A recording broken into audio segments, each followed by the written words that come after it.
Welcome to another episode of Get in the Garage. We're a music podcast for music lovers. We have a great show planned for you today, but before we begin, as always, please remember to like and comment and subscribe and share the podcast with all your friends, all your family, maybe even your enemies. And then today's special guest listener is... I'm going to shout out a wire worker. This was a special request from a listener, Mike McCoyle. Shout out, Mike. Oh, shout out to There's Mike. a man named Mike McCoyle who works in wiring. Yes. Yeah. The irony. It's great. He's also a first responder. So amazing. So good. Hello, Mike. Shout out to you, Mike. And all wire workers. Yes, anybody who works with wire. Anybody who works with wire, yes. Okay, cool. So I will tell you what we are doing on our show today. Thank we you. have music news like we always have. Then we are going to cover the year 2008. We are going to tell you our favorite. No, 2008. I'm so sorry. We're 1989. 1989. In my head, I'm like, yep, this is 1989. We're going to cover 1989, the musical year. Everything that happened, our favorite albums, I'm going to tell you about it. Then we are going to review Lana Del Rey and her new album, Did You Know There's a Tunnel Under Ocean Boulevard, the new record. We're going to review it. We're going to tell you about it, if we like it, if we love it, if we hate it. You're going to find out. This is Get in the Garage. Roll up a garage door, play the theme song. Here it goes. Wow.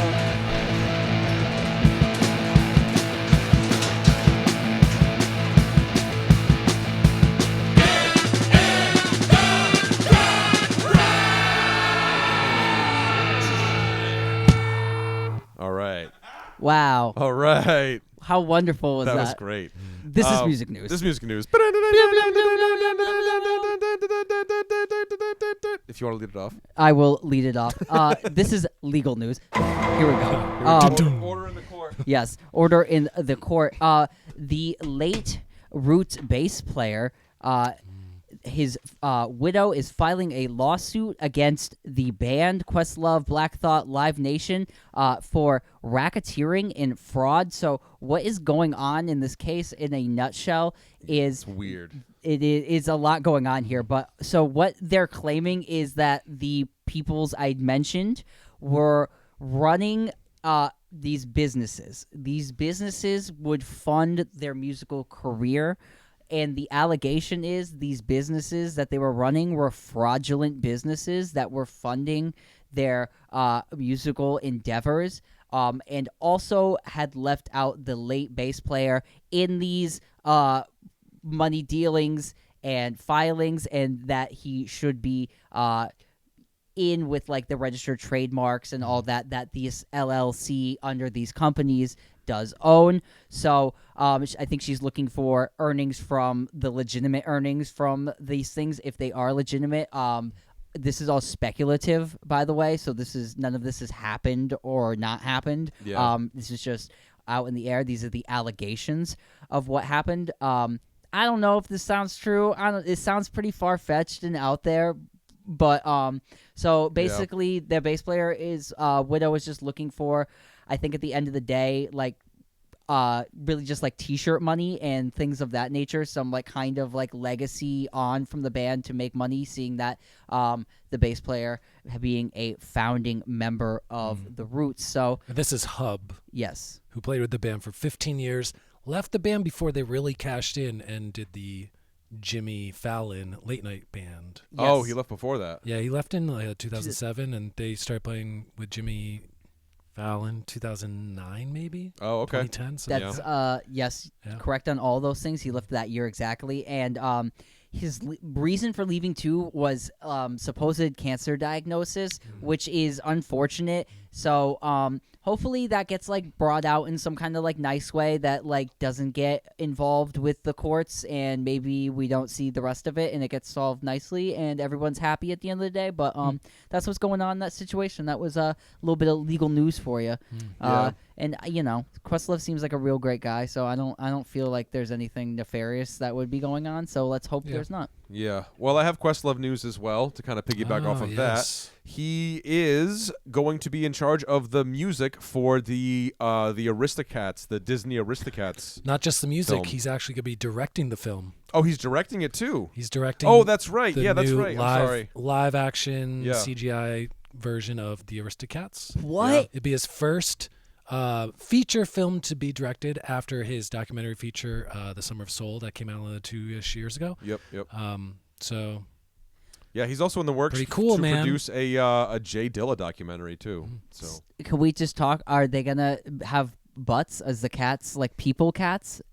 Aristocats? Is that what you said? yeah, the Aristocats. Remember the? It's not like I don't think it's gonna be like Cats. Well, Remember you the said it cat- was live Cats where- action. Yeah, it's. Oh yeah. Did you see the Lady and the Tramp remake? I did not. on Disney Plus. No. So it's like all of the animal characters are CGI. Oh, okay, And then okay. all of the people are still people. Okay, that makes So I sense. assume that's kind of Yeah, what they're yeah, going to yeah. be doing. Okay, I was hoping they weren't gonna like CGI people's faces on the But we'll cats. keep you on posted if there are going to be butts. Questlove, call me. You shouldn't do it. Don't do it. Yeah, go Don't do Sans it. Butts. yeah.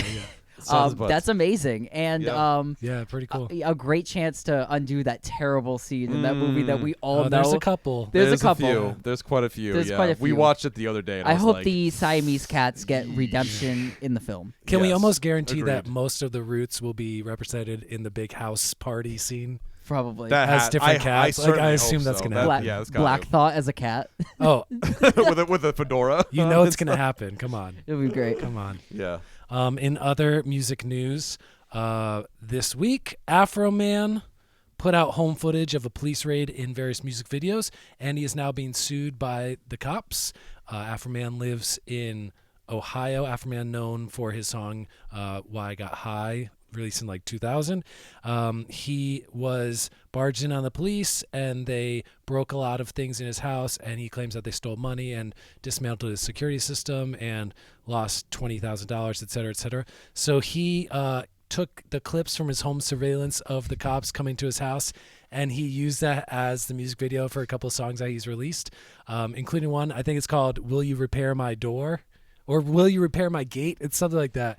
But it's very Alpha Man, where it's like, "Will you repair my gate?" And it shows the cops like smashing into the gate off his home surveillance. This occurred, the SWAT or whatever occurred last fall. And of course now he's being sued by police because it made them look really bad. So Yeah. My personal favorite out of this whole debacle has been the song "Lemon Pound Cake," where the officer yes. is walking through the house with his gun drawn like this, sees the lemon pound cake on the counter, and then double takes the lemon pound cake like, I want some meat to slice of And that. he's like, oh. He, like looks down at it. It's good. And he's It's like, good. He's like, lemon pound cake. It's to the tune of another song Yeah. that I can't even think of, but That's really it's good. it's so funny. Yeah. Shout out to that officer that wanted that lemon pound cake. This is what you get. I don't know. You didn't find shit. This is what happens, man. Yeah. I Didn't think. he made the T-shirts and stuff. Yeah, it's Yeah. so funny. It's just like it's. It's you know, what are you gonna do, man? Yeah. I think this is one of those situations where you have some brevity and laugh at yourself a little bit, and then maybe become part of the community a little bit. Yeah. So, what do you do? Here. I have more legal news actually. So Childish Gambino was being sued. Did you know about this? No. For the song "This Is America," and it was by this rapper called Kid West, Yep.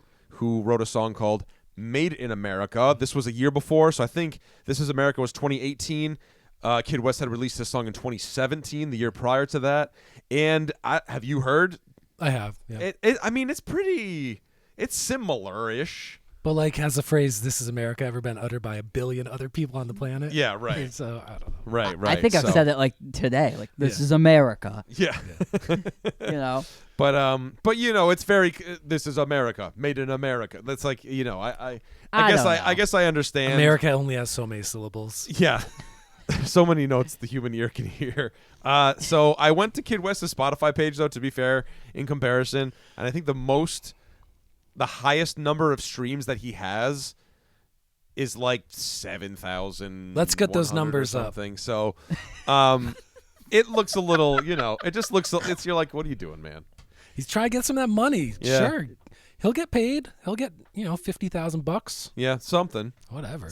but interesting. Music business. Wow. But Childish Gambino is in the clear for now. For now. For now.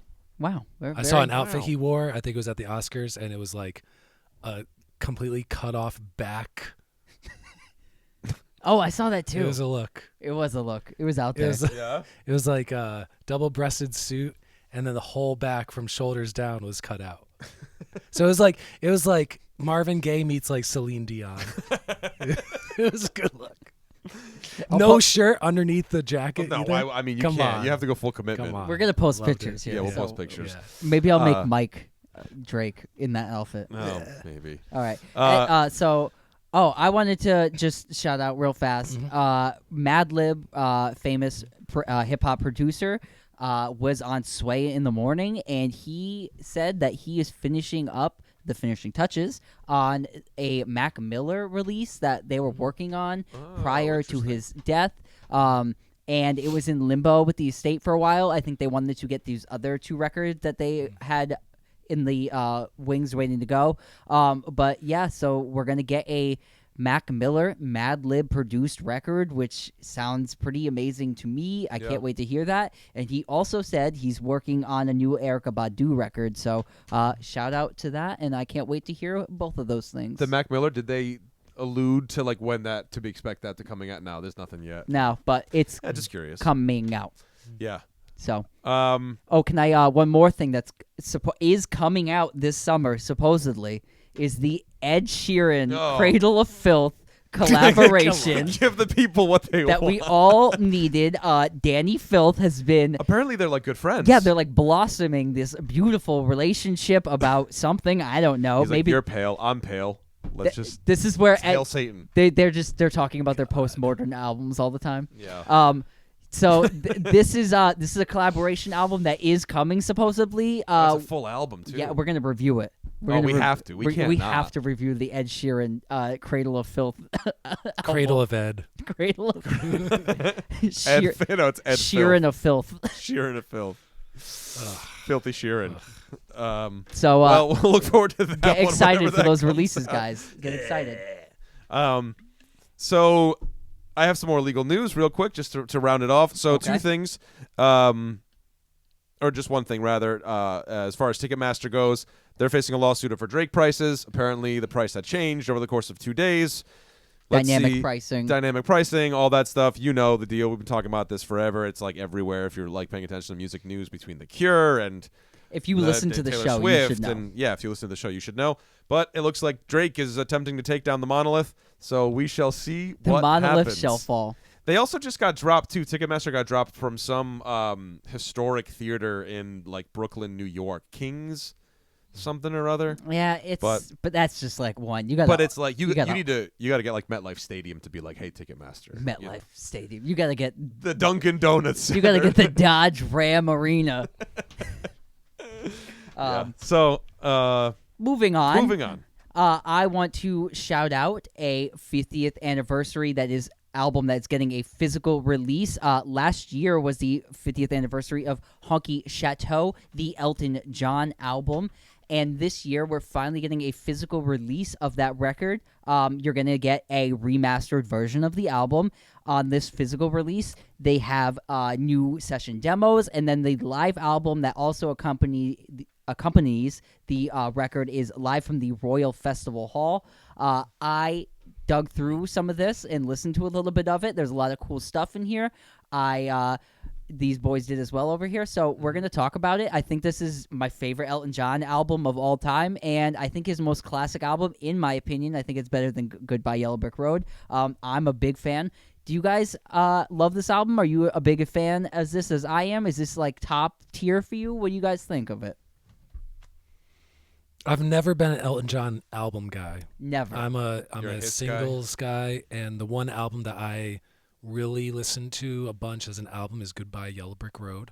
That being said, this, I would say, Don't Shoot Me, is it called Don't Shoot Me, I'm Just a Piano Player? Correct. Something like that. It's this and that would be either my second or third favorite Elton John albums. This album is, like his 4th or 5th record maybe in like 2.5 years.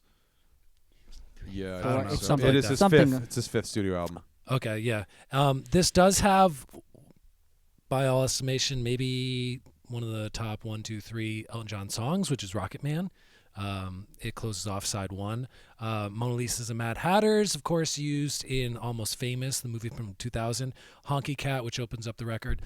So I still like really am more latched onto the hits from this record, but I think those 3 songs out of, I think there's 9 or 10 tracks on this, like even just those 3 songs make this a worthwhile listen.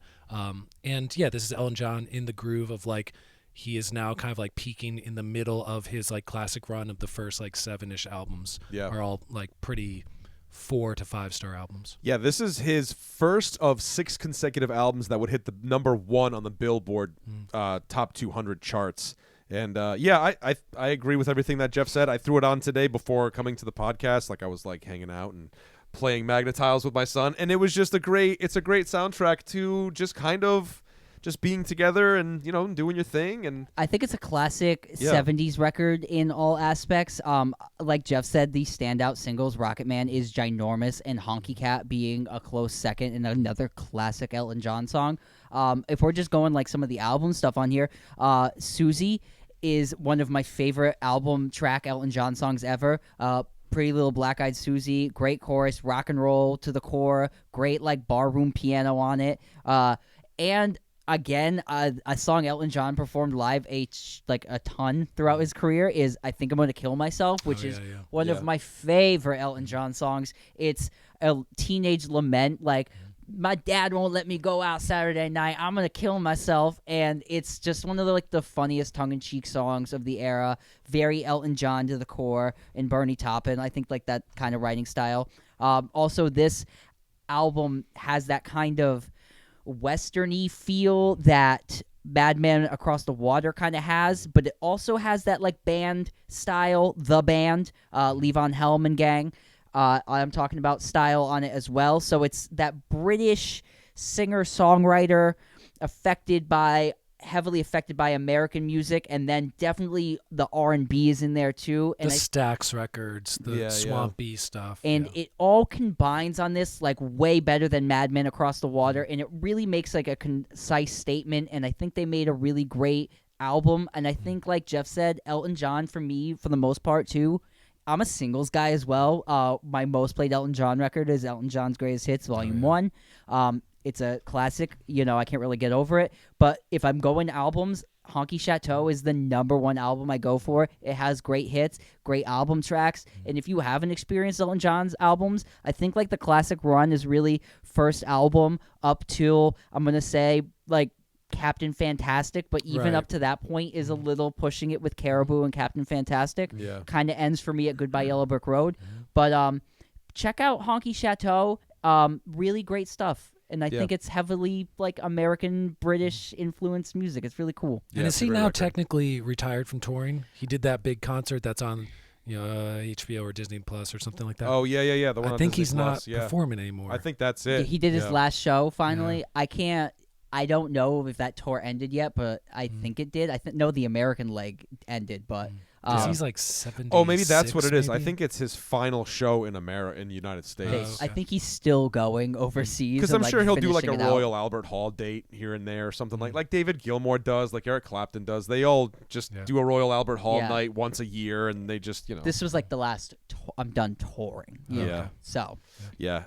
But, great album, man. It looks like what it sounds like. Yes, and if you look at the album cover. White British dude singing soul music. Yeah. I just want to shout out, check out all the demos, especially the one of Rocket Man. It's really cool. He just like goes through it and like kills a take of it in like one go, and you can hear him pissing off at the beginning of it, and you're like, this is not going to be good, and it's great. So that was cool. I thought the demo for Susie was really cool as well, and I listened to the live album. I wasn't super impressed with the sonic quality of it. Some of the takes were cool, but it sounded like it was recorded not live at all, because like you couldn't hear any audience. So it was a bit hit or miss for me. So that's where I'm at with that live set. So do we know how much it cost, that box set? Oh, Did we look that up? I'm sure it's outrageous. I didn't look it up, but I'm sure it's if it's your thing, spend your money, guys. Have fun. Yeah. Enjoy your Elton John box set. Yes. Piggybacking off of that, another album celebrating its 50th anniversary this week, actually yesterday, March 28th, released in 1973, the 5th album by Led Zeppelin, Houses of the Holy. In my estimation, it's either my favorite or second favorite Led Zeppelin album. And What do you guys think about this album? We did a Led Zeppelin countdown way back in the vault before we were on video. Yeah. And you can check out that episode if you like search us on Spotify and all that. Your thoughts on Houses of the Holy? Yeah, I think when we did a Led Zeppelin video, or sorry, episode rather.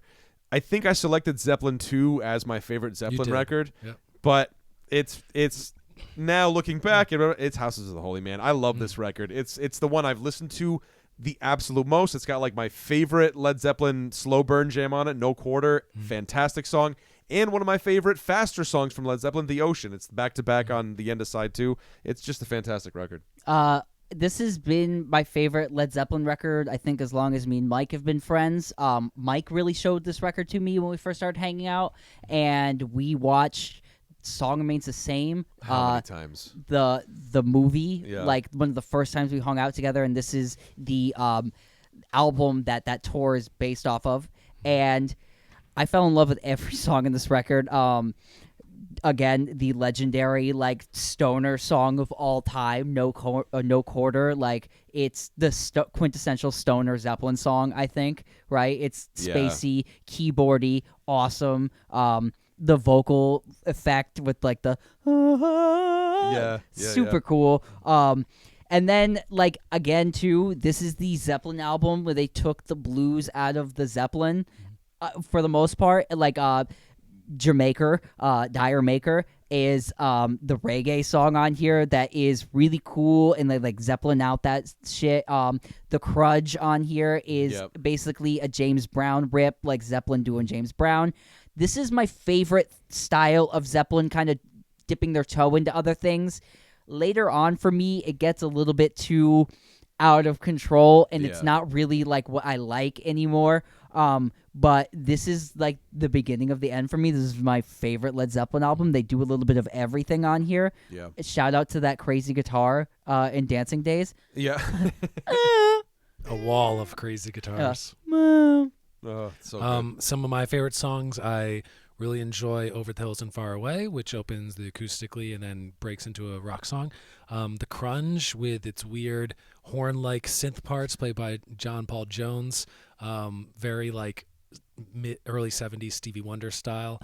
No Quarter, with all the warbly underwater type of Leslie things all over it. And it's just like, fighting dragons kind of song. It's an epic, just great album. I think when we did our countdown a year or two ago, we all put the first 5 records as our 5 favorite in some order, and that's true for me today. This is one of my favorites. Classic cover by Hypnosis, the artist group that did like Pink Floyd covers, etc., etc. This is a 5-star album. This is just peak. I also love the ad-libs in here. Like, has anybody seen The Bridge? Which is referenced in Almost Famous on that dude's T-shirt. And The Ocean, where John Bottom counts really low in the mix. We've done 4 already, but now we're steady, and here she went. 1, 2, 3, and it counts up the song. So some of my favorite, like, little just ad-libs in a record, especially that John Bottom one at the end, I feel like that's quintessential great. Bonzo. Yeah, so, you know. And a great follow-up, too, because you figure Led Zeppelin 4 is just such a... classic that's album. Considered like the monster. The monster, and then to be able to do an album or release an album right after that and have it to be this standard is pretty like, wow. Also, shit. we didn't even touch on the proggy opener, Song Remains the Same, Oh, which yeah. is like... and Which then is, Into the Rain song. Yeah, which Oh, like so good. Zeppelin does, yes, and then Yeah. Into the Rain song, which is one of the most, I think the most, in my opinion, the most beautiful song Zeppelin ever did. Yeah. I love the Rain song. It's gorgeous. What a great tune that is. Yeah, So, absolutely. So happy birthday, Houses of the Holy. 50 years. Happy 50 years. 50 to both of them. And if you can see Robert Plant, I believe he's touring right now with Alison Krauss. Oh, yeah? And they did their Raisin Sand Part 2 album a year or 2, 3 years ago, and they were touring behind that. Nice. He sounds very different than he did 50 years ago, but he still sounds really good. We saw him like, I'd say 10 years ago. And Somewhere around there, yeah. Probably like 12 years ago now. Sensational Space Shifters. And it was a good show. It was cool. It was really, fun. really cool. They did do one Led Zeppelin song. I can't remember which They one did Go Into though. California in its like original incarnation. Oh, yeah, and then they did another one. They did a weird ass version of Black Dog, which was cool. Yeah. So Yeah. it's cool. Yeah, it was cool. Check it out. All right. We move on. We move on to the year I was born. 2008. 2008. You know it. I had 1989. As always, Luke has a nice little preface summary of the year that was. I'm going to just there will be no There'll be- Green Day news. Oh, I was going to say, There'll be I was hoping no Linkin Park formed news, it. unfortunately. No, Maybe there's one of them was born in 1989. no Green Day news, no Linkin Park news. So seeing that 1989 is the farthest back we have gone so far in True. the show, it's a little bit harder for me to grasp what the musical year was, seeing that I wasn't even alive, though Yeah. these gentlemen, or Michael was born, and I was Jeff born was July of that year. already alive. Oh, was I? So I'm going to give you a little bit, I'm going to include some other things that aren't really musical here. Please. 1989 was the year of sequels, apparently. We have Lethal Weapon 2, Back to the Future 2, Ghostbusters 2. All were really big. Last Batman. Crusade. Last Crusade. Here you go. Batman came out. Oh, yeah. So that was So good. a big, huge movie in 1989. So that was kind of like the feel of it. Now I'm going to jump in. I'm going to give you a little bit of what was going on with the musicians in their lives. James Brown, if you've ever seen that infamous CNN clip of him I in have. 1988 when he is asked why he assaulted his wife and then just tells the CNN interview that he's going on tour, he looks good, he feels good, living in the USA, back in America. He was arrested from those charges on January 23rd of 1989, and he served 6 years in jail from that. So From that what? from that clip where he's interviewed, he was arrested from that, where he assaulted his wife and served Oh, so the assault was the reason. yes. Yeah. It There was was such a terrible interview that he was detained. yes, there were some other things going on Yeah, with yeah, that, yeah. but the assault was Crack the cocaine. main one. There you go. 6 years in prison, so that was a sad time in James Brown's life, and that's what happened then. January 27th, Michael Jackson wrapped up his Bad World Tour that he started the previous year. Big tour. The February. biggest at the time, I believe. Yeah. Worldwide tour. I believe so. I've watched like the concert film from that. It's one of the craziest things of all time. He just stands there for like 10 minutes while people scream. It's incredible. It's so crazy. People are like passing out. Also on February 12th, Roy Orbison weirdly had his like Renaissance comeback before his untimely passing, and he hit like the charts again and had 2 albums in the top 5, which was another feat that has only been Elvis Presley. So the Was only one a Traveling Wilburys album? And one, ooh, I believe one was the Traveling Wilburys and one was a solo album that was produced by Jeff Lynne. yeah. So it was pretty. And he made that black and white TV special. yeah. So great. I love that Roy Orbison album from that time. Any Way You Want, and the Wilburys play all over it too. Really great record. So I wanted to throw that in there because that was like a weird thing to happen in 1989 for him. April 9th, Bill Wyman from the Rolling Stones was a super creep and married a 19-year-old that he had been dating for 6 years. Want to throw that out there? Bill Wyman's a Well, he'd creep. been dating for 6 years? Yeah, man, I read that. Couldn't believe Oh that. my God.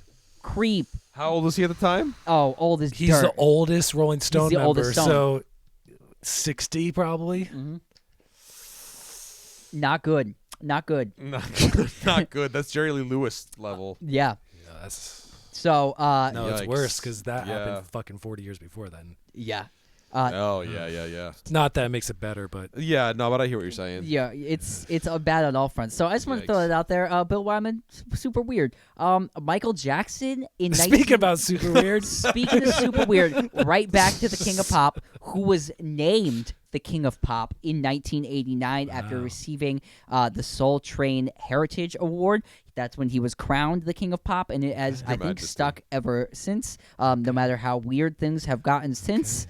I have to throw out another one. I'm so sorry. I have to throw out another. Michael Jackson was huge in the news. This was also the year that he was in a jewelry store shopping, and he got the police called on him because he was in disguise, and they thought it was like a creepy person, Ghoul. like shopping, and they're I like, believe we're being haunted. they're like, he's been lingering here for a long time, and it was Michael Jackson in disguise trying to shop. So that happened on May 1st. I May just picture him with like the fuzzy eyebrows and like the glasses and the mustache. The Groucho The Marx. Groucho Marx. Have you guys have seen He's like, those like the footage of him getting like done up in the makeup so Oh, he can yeah. go out? It's insane. I haven't- He would haven't get seen like it. Yeah. movie makeup people. Like he had like Eddie Murphy's makeup guy from Coming to America do his makeup, like straight up. It was like that level. Yeah, just so we could go like to eat dinner and stuff, which is pretty out there.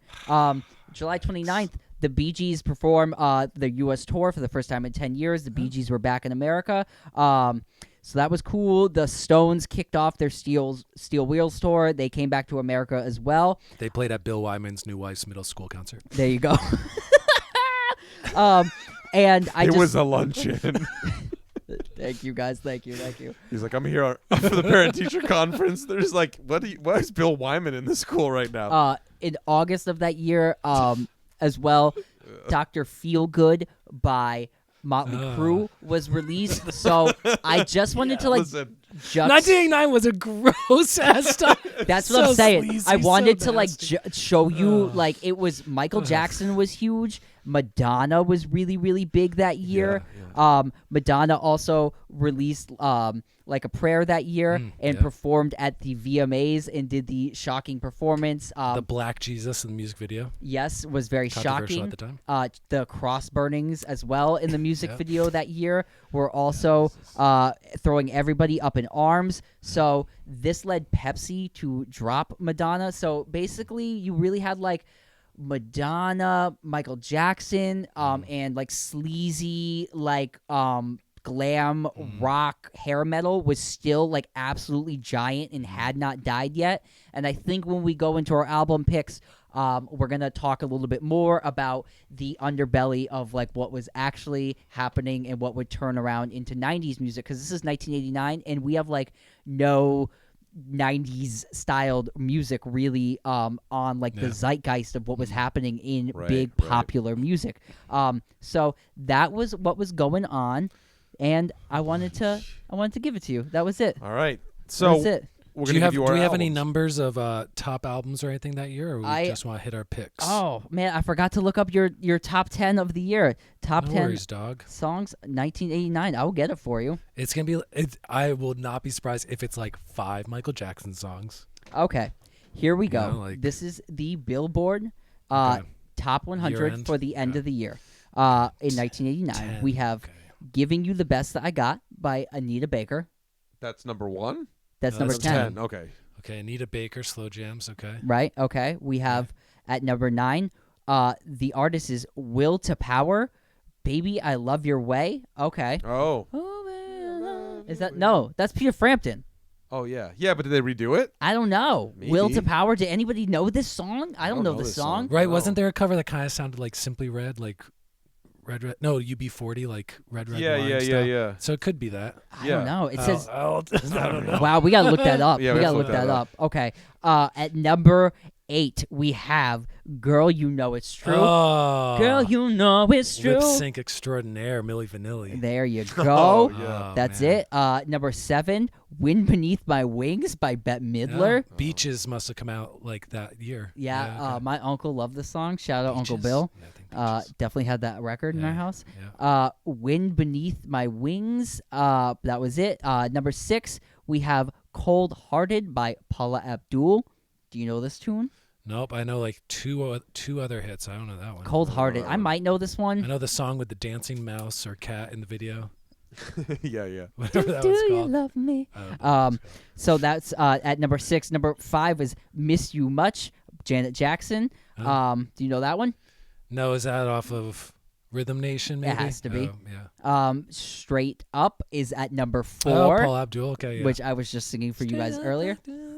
I think that's the song where she was dancing with that cool cat. No, different. The cat song was another The one. cat song's another one? Yeah, How many yeah. Paula Abdul songs are there? She had some hits. Number 3, guys. Oh, what a classic song. Like I said earlier, hair metal was still the top of its Skid game. Row. "Every Rose Has a Thorn." You are close. By Poison is number 3 top songs. Bret Michaels. Number 2, great song, My Prerogative by Bobby Brown. Oh, sure. And number 1 Okay. song of the year, Billboard Hot 100 end of the year 89. list is Look Away by Chicago. I don't know this song either. Damn. Chicago? I don't know, man. The last gasp of baby boomers. Maybe. That must have been a big slow jam. I don't know. Yeah, maybe. I don't know. I've never I heard can't. that song. I can't think of how that one goes. You were a big Chicago household, though, weren't you? Or like first yeah, my album? parent. That's like my mom's favorite band, Yeah? or at the time, and my dad loves them.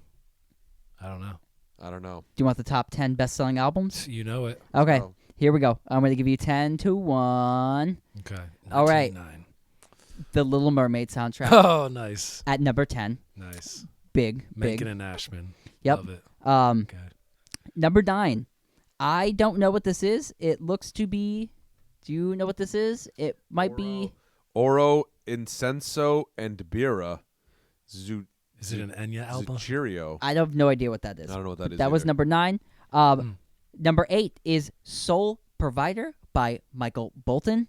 Oh. Very of its time, right? Very of its time. Number Oh, yeah. number 7, bringing it back here. We have Aerosmith's Pump. Pump. Loving an elevator. One of my faves. Well, I'm going down. 6 is The Miracle by Queen. Oh, the album where it's all their faces are all split. Yeah. Absolutely. I Want to Break Free, I think is on Absolutely. that. Okay.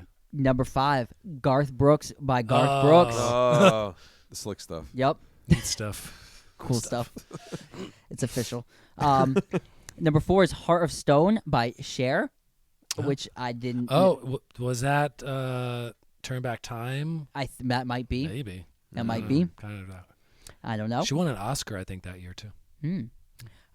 3, but seriously, Phil Collins. Oh yes, So classic. Yep, classic Lefty 80s. drummer, too. But seriously, Number 2 is Janet Jackson's Rhythm Nation. Big 1989. What's number 1? Of 1989? Oh yeah, we talked about it already. Bad. Nope. No. Madonna, Oh, Madonna. like a Like a prayer. Prayer. Okay. Oh, yeah, yeah. Big record that year. There it is. So that is your top 10 What a year. best-selling albums. Yeah, What a year! It got Terrible. 1989. God, I was born on a bad Born under a year. bad sign. Born under a bad sign, yes. Would you guys say As like Albert, as Albert King would say. it was like the 80s seriously rotting out in like 1 year? Like, because that's what it seems to me. It seems like Yeah. all the 80s culture It all really just came to a head in 89. burnt Yeah. out in one like fast bright light at the end of the Yeah. just to birth in 1990. Yeah, 1990 musically, I think, is very similar to 89, and things don't really change until grunge fully comes in like 91. Yeah. But Yeah. yeah, a strange year. So, Strange year. let's talk about some albums then. Favorite albums. Jeff, of do you wanna 1989. kick it off Sure, for us? man. I'll start off with a couple honorable mentions that did not make the cut. One honorable mention, an album we talked about a couple weeks ago, 3 Feet High and Rising by De La Soul, their debut, an album that I really wasn't familiar with beyond the hits until we reviewed a couple weeks ago, but listening to it since then, it jumps right up near the top of the list as one of my favorite from this year.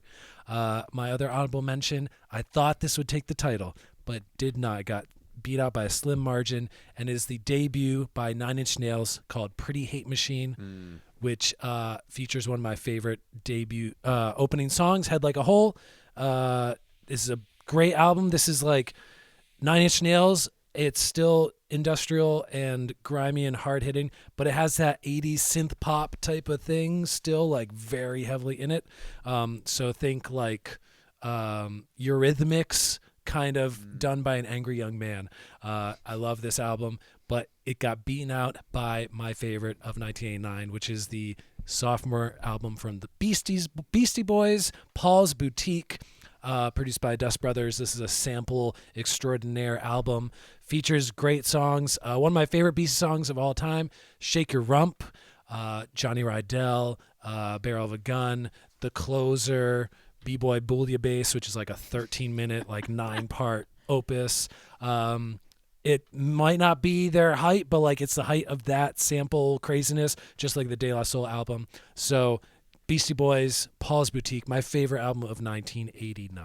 I love that record. I think that's a great choice. Is it their? I think it might be their best. I think it's up there.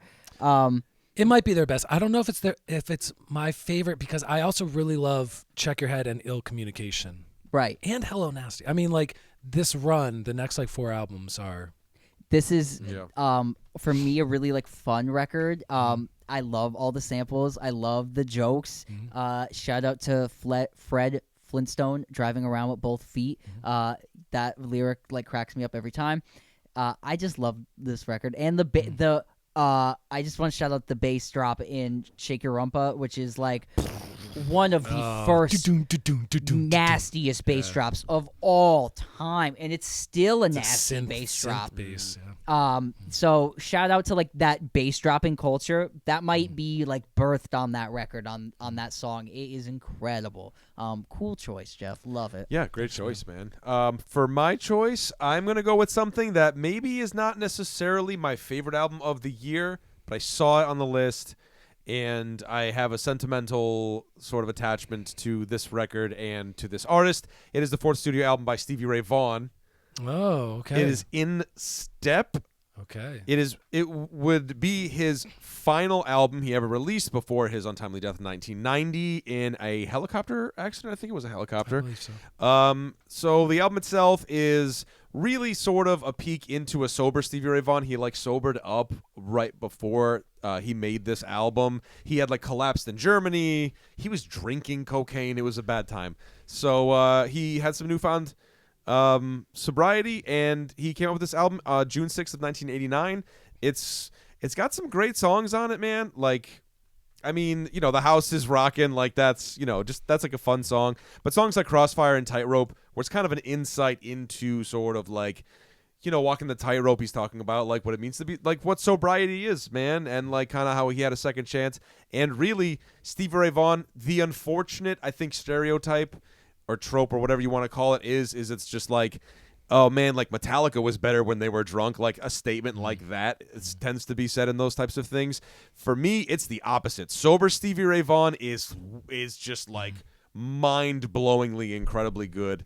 You know, I think that leads to this maybe being like Houses Are Rockin' is like probably his biggest single that is like recognizable on pop radio, right? That one gets played. Couldn't Stand the Weather's a big one. Houses and Are then Texas Rockin', Flood, of course. but pretty big. I want to hear that one on classic rock radio. I think that's like Yeah. a testament to like, you know, putting it all together at that point in his career and like getting a big radio hit, because that was a huge radio hit. Yeah, and I mean, there's a couple covers. Like, there's a Buddy Guy cover, there's a Howlin' Wolf cover, but it's got one of my favorite songs it's the last track, Riviera Paradise.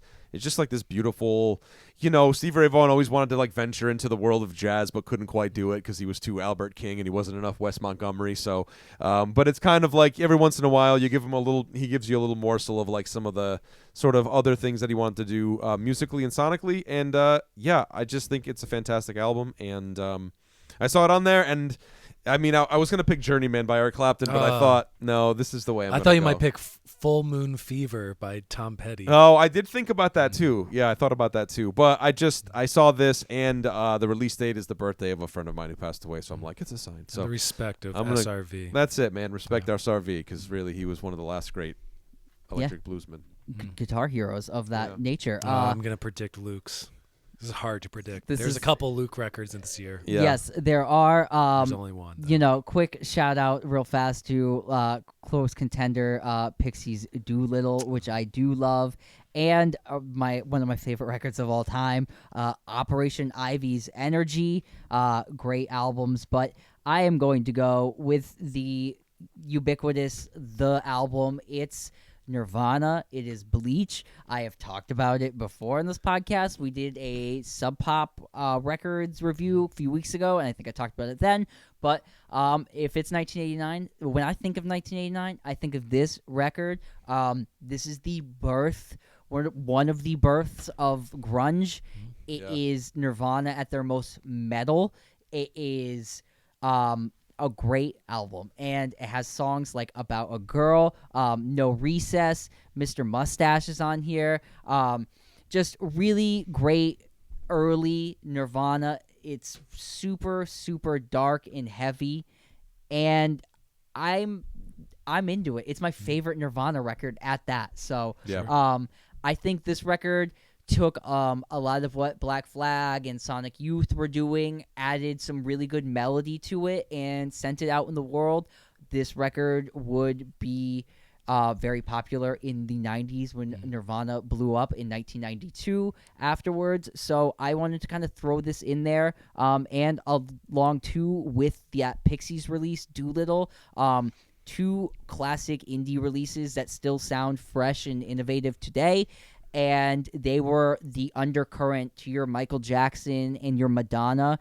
You had this really great underground scene that had been brewing since the early 80s and was really coming into its own with their own classic albums. Like, those bands started to make really great classic records. And that's what I think of that time, that era, and that is my favorite album of it. Do you have any more quick shout-outs before you go? Oh, yes, I had... Because we said Full Moon Fever.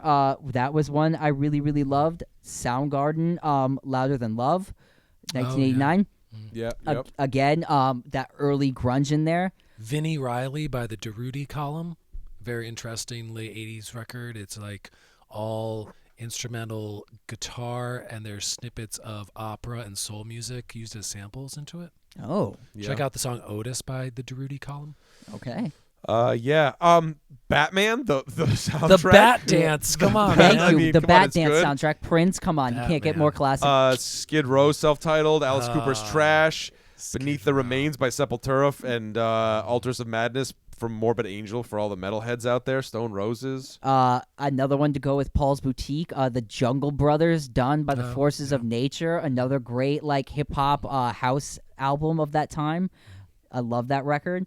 What else did we have here? Oh, another metal one. Voivod. Oh. Nothing Face. Neil Fugazi's Young's 13 songs. Freedom. Keep on yeah. rocking in the free world, guys. Come on. Don Henley, The End of Innocence. Oh. Yeah. Mother's Milk by the Red Hot Chili Peppers. I'm just reading stuff off now. Oh, New York by Lou Reed. That's a great record. Also want to shout out Galaxy 500 on Fire, an album I really like. Power Man 5000.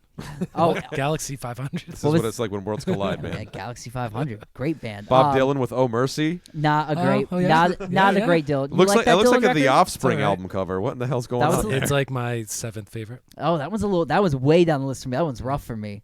Wow. Okay, I'll have to check it out. Okay. Oh Mercy. We're gonna have a new Dylan album to check out. There we go. Yeah, Full Moon Fever, like Jeff had mentioned before. The Real Thing by Faith No More. By Faith No More. That is 1989 in a nutshell for me too. Is like that early funk rap rock thing. That's Yeah. like before it turned into new metal.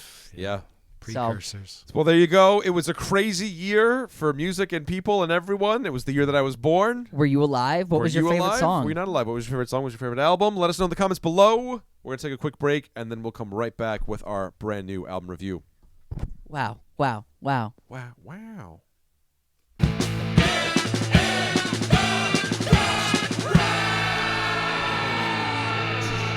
All right, everybody, welcome back to Get in the Garage. We're the music podcast. For music lovers. Time for our new album review of the week. This week, Jeffrey, would you like to bring us in? We are presenting the latest from Lana Del Rey. It's called Did You Know That There's a Tunnel Under Ocean Boulevard? It's her 9th studio album. This album is 16 tracks, 1 hour and 18 minutes long.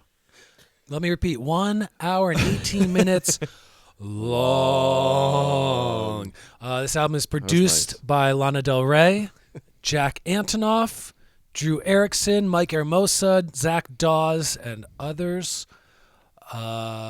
This kind of was my first earnest foray into Lana Del Rey because I've tried to give her a chance so many times. Every new album that comes out, I throw it on, and within 2.5 songs, I'm just like, yeah, this is hitting me like a Michael Jackson-sized IV drip of propofol. And I'm just like, I can't do it. Yeah. But this being the task to review this album, I gave it a good listen. I listened to it front to back. I listened to it again. I think I actually listened to this a third time. I enjoyed this album, and I especially enjoyed it more than I thought I would because I was assuming that I would be bored by it, et cetera, et cetera. What did you guys think about this album? I would agree with you in saying that this is my first real shot. I think we could Yeah, kind of say that same across here. the board. I've never listened to anything by this artist. ever. Yeah, neither have I. I mean, Lana Del Rey's a name that I've seen kind of in and out, and all that stuff, but never really given it a fair chance. I will agree with Jeff, too, in the way that I was pleasantly surprised. I thought it was a great album. I listened to it about 3 times as well, front to back, and it was very long. If I have one major critique of the record, it was very, very long, but I was also pleasantly surprised. I probably will say, I've stayed away from this artist because I thought it wasn't something I'd be into at all. But having sat into this, I think what Jeff said too, I was even more pleasantly surprised with what I had heard.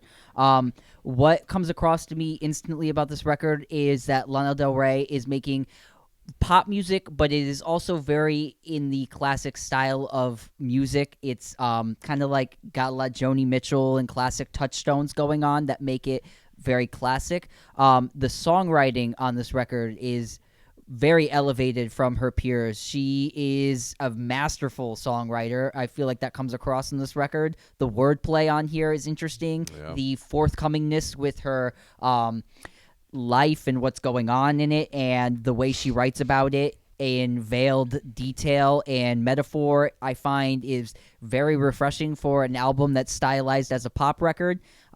Again, a little long, but I feel like it has a lot of very fruitful things that come out in each listen, and I think I listened to this probably like 10 or like 15 times. Whoa. Tons. This has been like the only thing I've been listening to. It really captivated me when it came out, even so much so that you will see I have purchased this record because I enjoy it.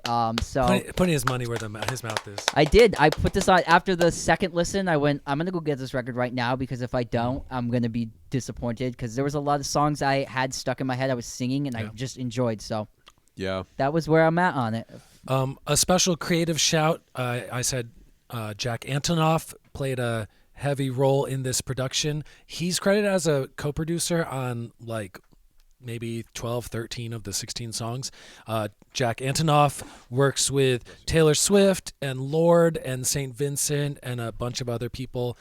His style is very, he did the 1975 record, very like Breakfast Club 1980s style, but he kind of, I think, just worked as a singer-songwriter producer on this because this album is dominated by piano. It's dominated by string arrangements that were handled by Drew Erickson, another producer on the album. The songwriting, the style is dreamy and I say sleepy, not as a negative thing, but in that kind of like chanteuse type of classical, floaty type of style. Some of the strongest songs, in my opinion, are in the center of the album. Out of the 16 tracks, my highlighted like favorite run is starting with track 8, Kintsugi, Fingertips, Paris, Texas, Grandfather, Please Stand on the Shoulders, ... and Let the Light In. I think those are the strongest songs, and they're dead set in the center of the album. I think that this album's length is maybe strange, especially in this era, because this is like the TikTok generation, and the fact that she's like a voice of the generation and she makes songs that are like 6.5 minute long things. I'm just like, how does that exist? Like, how are all the kids 10, 15 years younger than us like super into this artist? But I guess it just works.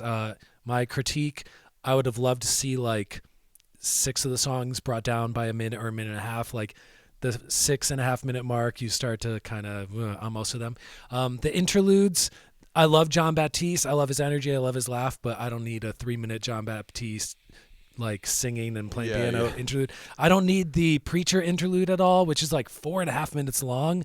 The Judah Smith, where he's doing a sermon and she probably was just recording it on her phone and she's like listening and laughing, and just X that shit out and we could have like a 55-minute album.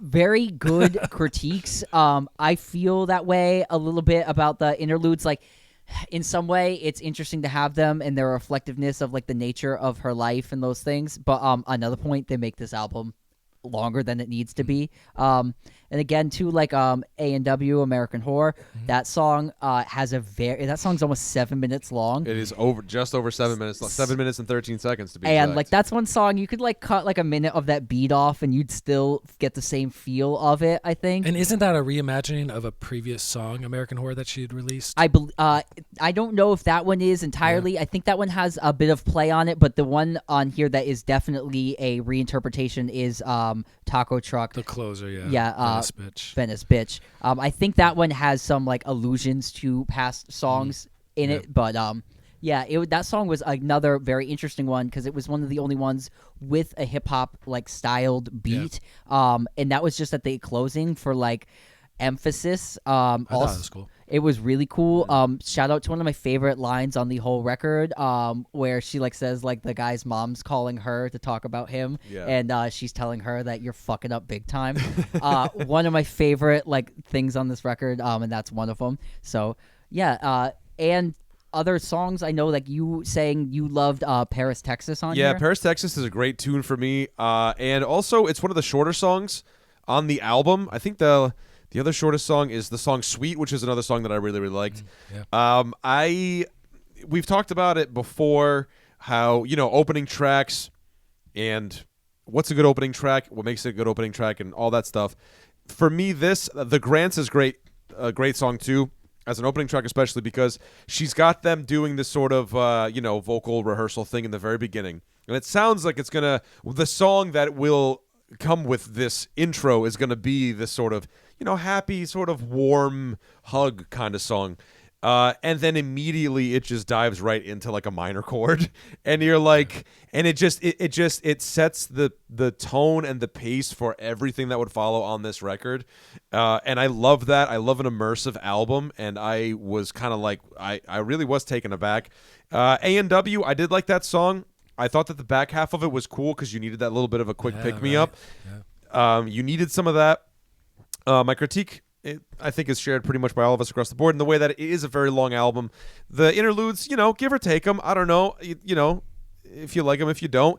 I love Candy Necklace with John Batiste as well. That was a great, phenomenal song. Yes, and Candy Necklaces has some of the like best lyrics on this whole record. It's what is the chorus to that? The chorus to Candy Necklaces is feeling like I'm young and restless. Dancing like the young and restless. You've been acting pretty reckless. Yeah. And I'm obsessed with this. Just Yeah. that rhyme pattern, reckless, restless, obsessed with this. That kind of stuff like drives me nuts on this record, where she's, especially that song, like that's master rhyming. That's really great and creative chorus writing. I thought that was one of the best melodies on the entire record too. One of my only real critiques isn't necessarily that it's, I think that's like Peppers, the second to last song, and then Taco Truck. The last two songs, they almost seem like afterthoughts in the way that they don't really seem to fit. I mean, A&W gives you that flash of that sort of like trappy kind of thing that you have going on. But other than that, you don't really get that again until like right near the end of the record. Yeah. I'm split in my way of saying either trim the fat, cut 15 and 16 off and remove the interludes, or at the very least, those two songs, I think they should have kind of been peppered in the meat of the record, Sure. so that way you can get that bump up and then you can go sleepy again, because you need that little bit of thing. The interludes broke it up, but I think those would have been more effective as breaking the album up and kind of making it like, oh, okay, so this is like a, Here's my disagreement to this. I think this record kind of starts off talking about a person and family, kind of gets interlude-y with a bit of like spiritualism, and I feel like that back half of the album, like Jeff had started his favorite run, which is Kintsugi Fingertips. From there, I feel like that starts to bring in the nature of the relationship that is kind of foreboding the first half of this album. Yep. And she really starts to bring it into full focus in what I believe kind of resolves in the song Peppers, where she states my boyfriend, where everything else in the previous sections of this album, she is uncertain about what the significant other relationship that she's been singing about is. So for me, where it picks up on that in Peppers, especially from the previous song Fishtails, where she's saying, I don't care if you won't braid my hair. That line where she's like, I'll just get sadder and sadder, where she's talking about her hair and how she's, if you don't want to braid it, which is like a very emotional thing to like braid someone's hair, she doesn't want to deal with you. And then into the next song where the refrain in the chorus is, hands on my knees, braid my hair, and it's like my boyfriend, and it's more of like a I'm in love feeling. So it like brings that record in for me and like really finalizes it at that moment where it's more of like this is where I am now. And again, like those two songs are like dovetailed together. Margaret has a lot going on that Paris, Texas has, the when you know, and then in Margaret, she's refraining like when you know, in a different way. So I thought that was interesting. All over this album, the songs are referencing one another, and especially in the earlier tracks, and when you go down, she's referencing back to previous things she's like referenced and said and felt. So I was super into this. For me, it was the writing, and if you can't tell, that's where I was like gushing about this record. The writing for me, it's all that's where like because if like Jeff said, it's pretty like a sleeper album. If you have it at a low volume, it's not really gonna perk your ear up at all. And it's very long. So for me, this kind of had like a masterful writer's sense to it that really got me engaged and sucked in. And I'm going to lay out some like big heavy names in like the Joni Mitchell, Bob Dylan way I listen to records when I'm like really want to get in that like lyrical soup. This is that album for me, and it played off strong in that way, and those references are I think she's like in that light in this age. I definitely think she wrote some really cool, interesting, different pop songs. Yeah, I like the melodies and the instrumentation on a lot of these songs as well. That song Kintsugi, it's pretty much this very gorgeous vocal and piano thing, and there's some strummed acoustic guitar that kind of is harp-like. The song reminded me of a couple Stevie Wonder songs like Visions and If It's Magic, and it had that like beautiful thing to it. The song Paris, Texas featuring Simmel, it uses the song I Wanted to Leave by Simmel, like how Kanye West used the song Avril 14th by Aphex Twin to make his song Blame Game, where it's just that peppered like minimalist piano thing. Because the Simmel track, it is that Simmel track with just Lana Del Rey singing over it. So there's not much difference, but I love the fact that she does that like a hip-hop producer would do that. And the same thing about the following song, which is the Grandfather Please Stand on the Shoulders, ... The Ryopi song Flow is used, and it's like the track as it is, her singing over it, and then they pepper in like brass and added instrumentation as it builds over the second half. So I like the fact that in a hip-hop way, even though she is very like twirly dress and like clouds and all that, she does those hip-hop flourishes. There's some hip-hop stuff on the last track being a redo. It's like an earlier version of a song that she put out on the Norman fucking Rockwell album 3 or 4 years ago, 5 years ago I guess now at this point. But I like the fact that like as much as she is just like a singer, she still approaches music like how hip hop has influenced this generation of musicians to like put those little flourishes in. Fishtail has some electronic drums that come in. They're simple, they're understated, but like as the electronic drums come in, the voice starts to auto-tune slightly. So I like those little things in here. I love the string arrangements by Drew Erickson. There you go. Yeah, it's a beautiful album. I was very impressed, and I thought I would be like, it's a 5 or 6, but I think it's much stronger than that. Yeah. I just wanted to shout out too when you said that, like she like sings over that. It's not very much unlike what a lot of what Paul Simon has done in his career, where he sings over like just straight up like that song is this track, and then like so that was like interesting too. I didn't really think about it. Oh, how about this track? I thought a track that we all might like is the duet with Father John Misty, Let the Light In. Oh yeah, which yeah. To me was like straight up sounded like it could be on George Harrison's All Things Must Pass. Oh, it was like the same exact kind of like melody, instrumentation, and approach. And Mellotron. Yeah.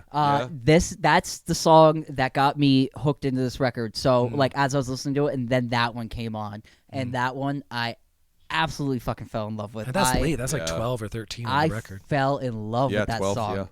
I love it. It's so old school, like Yeah. good vibe country, and the lyrics to that song are so like good in for what that style song is. Yeah, and Father She John really kills Misty, he works well in that context. You know what I Does mean? his That's like I was shows- like, oh, this is Shows up, sings on point, great background vocal. Yeah, fantastic. Michael McDonald of his day. Oh my God, of his day. High I will praise, say, high praise. one song that I battled with a little bit was Fingertips.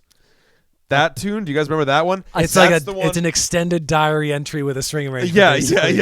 And I was like, Yeah. I wrote down It's the in my center words of the album too. I think in my notes. I wrote it as a bit word salad, but Yeah, great yeah. storytelling. So Right. it's it was kind of this endless sort of thing Yeah. where there's no No chorus in this structure. song. There's Yeah. no. It's her just. Yeah. It's an Going iPhone. on and on and on. That song is Yeah. literally an iPhone voice memo that she gave to the producer. Right, and he did an And arrangement around she went, I don't want any choruses, just Yeah. make this. And then that was what it was. And that came out crazy. Yeah. And that's one of the craziest things, like That's the most Joni Mitchell in my Bob opinion. Dylan-y, Yeah, like just Yeah. 8 straight verses at you. So, and, like it or like hate it, it's evoking of some nature. So, on a pop record. Yeah. Fuck the bridge, fuck the chorus. It's just verses now. Yeah, right. But you gotta hand it to her, man. I mean, this for the audience that consumes this type of music, it's just like, hey, man, anybody who's a younger person, if you're watching this, and you can get through this, listen to Pink Floyd, guys. You can do it. Like you can, you know what I mean? You can make it through a 6-minute song. You can make- proven you can. If you can make it through the 7-minute song A&W. Give Echoes a try. I hope you don't have anything planned for 20 minutes, but you might be able to sit through it. I feel the same way. I Yeah. feel like this album, if younger people kind of are getting into the style, I feel like obviously it's like that Joni Mitchell style is coming back in like a big way, and that I think the emphasis on the lyrics on this album is really, really great. I love that about this, and I'm here for it. So I hope All more right. things start to sound in this nature. Shall we do ratings? Yeah. Let's go around. I thought this was a very strong album, and the couple things I would probably skip every time, but that's an hour and 20-minute long album. If this was an hour-long album, this would be a strong 9+ for me, but it's an hour and 20 minutes long, so this is an 8.5 for me, which is, I thought this would be like a 5.5 or 6, and I love half this album, and I really like another quarter, and I'll skip a quarter. Yeah. With me, I don't mind the interludes as much. It is a long album, and the last 2 songs, I wish they were placed differently in the record. That being said, it is a 9 from me. Wow. Yeah. Oh, I'm going to meet you at that. I'm going to go that this is a 9 for me. I do think it's a lengthy record, but I kind of like the weird reward of like sitting in that like limbo for a little bit in it. And I think that, like I said earlier, it does pay off as being my first album. If you have any recommendations on where I should jump off next, please leave them in the comments. Yeah, let us know. This was a strong 9. Do you like this album? Do you think this is a great album? What do you think it should be rated? Do you think we did a good job? Please tell us. Let us know. Let us know. Like, comment, and subscribe. Tell a wire worker. Mikey McCool, if you're still here. We McCoyle. It's McCoyle. Oh, my God. I don't know why Get I it said right. McCool. McCoyle. Oh, he's never going to let that one go. Anyway, until next time, guys. This has been Get the Grudge. We'll see you next week. You're done. You're done, bud. You're done.